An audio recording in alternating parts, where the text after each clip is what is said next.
एक शहर में, इसी कलयुग की बात है, लगभग 15वीं-16वीं शताब्दी के लगभग, एक व्यक्ति का रथ रोक दिया किसी ने, रथ यात्रा रोक दी। रथ यात्रा रोकते ही खुरापाती लोग थे, उच्चाटन मारन क्रियाएं सिद्ध किए हुए थे और भट्टारक जी रथ के आगे आगे चलते थे। जैसे हम मुनि महाराज चलते ना तुम्हारी रथ यात्रा में, ऐसे ही भट्टारक चलते थे। और उसने हंडा मचा दिया कि ये अहिंसक नहीं होते हैं, ये अहिंसक नहीं होते, ये सब पाखंड है, क्योंकि वो कौम मांसाहारी थी। ये भी सब मांसाहारी होते हैं, शाकाहारी व्रत करते हैं। तो सब में लोग इकट्ठे हो गए, बोले भाई क्या सबूत है? बोले इनका कमंडल देख लीजिए, एक कमंडलों में कहते गर्म पानी रखते हैं, गर्म पानी रखते हैं, मछलियां पालते हैं। उसने मंत्र से मछलियां कर दी भट्टारक के कमंडल में। भट्टारक स्तब्ध रह गए, उन्होंने देखा मछलियां तो कमंडल में आ गई। और अब इस सभा के बीच में मेन रोड पर रथ खड़ा है और कमंडल खुलवाया जाएगा, उसमें मछली निकलेगी तो क्या हाल होगा? राजा बंदी बना लेगा, जनता मारेगी और जैन धर्म के जैन साधुओं पर लोगों का अविश्वास हो जाएगा, विश्वास उठ जाएगा। मछली तो कमंडल में आ गई, मछली तो स्पष्ट भट्टारक ने देख ली, मछलियां तो आ गई। भट्टारक कम नहीं थे। जब एक सामने वाला द्वेष रखने वाला मछलियां कर सकता है, तो भट्टारक ने कहा हमने कोई मक्खियां नहीं भगाई। भट्टारक ने कहा अच्छा ये बात है, हमने भी मक्खियां नहीं भगाई। महाराज वहीं पर खड़े हो गए आंख बंद करके। सबको बुलाया गया, यदि कमंडल में मछलियां नहीं निकली तो बोले देख लो कमंडल में मछलियां हैं, उन्होंने तो कर ही दी थी। और भट्टारक जी ने ऐसा मंत्र फेरा कि सारी मछलियां कमल के फूल हो गई। कमंडल खोला तो उसमें से फूल निकले मछलियों के स्थान पर। अब क्या था? सारी सभा, राजा तक आ गया, रथ रास्ते में खड़ा है। सबने कहा कि बोले ये क्या मामला है, तुम जैन साधु को बदनाम करते हो। सब हुआ। जैन साधु ने क्या किया? बोले रथ को रोका था मेरे, चलो रथ आगे बढ़ने दो। और जिन जिन ने रोका था उन सबको कीलित करके महाराज जी आगे बढ़ गया। मुनि महाराज तो थे नहीं तो दया कर देते। भट्टारक थे ना, वो भट्टारक निपटा के जानते थे, इसलिए भट्टारक व्रत नहीं लेते थे, इसलिए भट्टारक प्रतिमाधारी नहीं होते हैं, इसलिए भट्टारक क्षुल्लक नहीं होते हैं।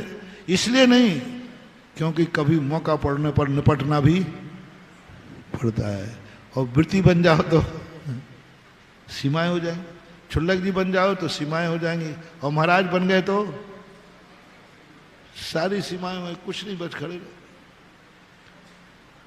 भट्टारक मूल कारण यह था कि भट्टारक कोई प्रतिमाएं नहीं लेते थे। मूल कारण तुम्हें कुछ भी करना पड़ सकता है धर्म की रक्षा के लिए, कुछ भी करना पड़ सकता है।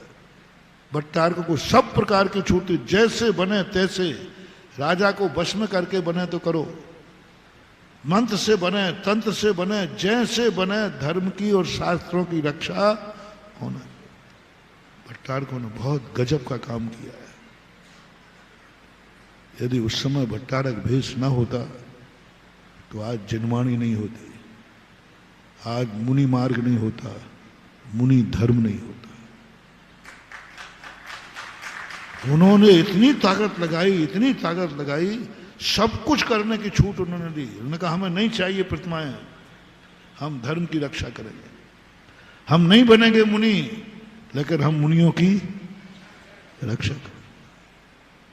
ये भाव उन्होंने संकल्प किया। उसका परिणाम ये निकला कि जिन लोगों ने कहा था उन सबको कीलित करके और रथ आगे बढ़ा दिया। सारी जनता भयभीत हो गई, यथार्थ घटना है।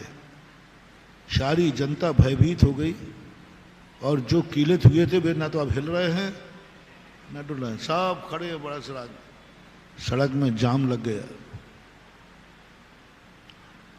महाराज जी जाकर के अजमेर में बड़े धड़े की नसिया है,